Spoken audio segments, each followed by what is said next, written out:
May alfresco dito. Naka-aircon yung sa loob. Welcome back! So, naman tayo, ikot lang tayo ng Alfonso Bailen. Tapos, check na rin tayo ng isa pang coffee shop kasi hindi pa kami makain.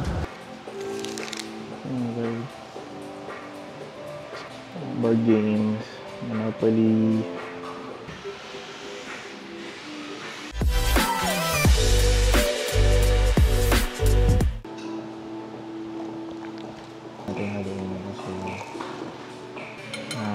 Hungarian sausage. Tapos, vegan. Sarap yan.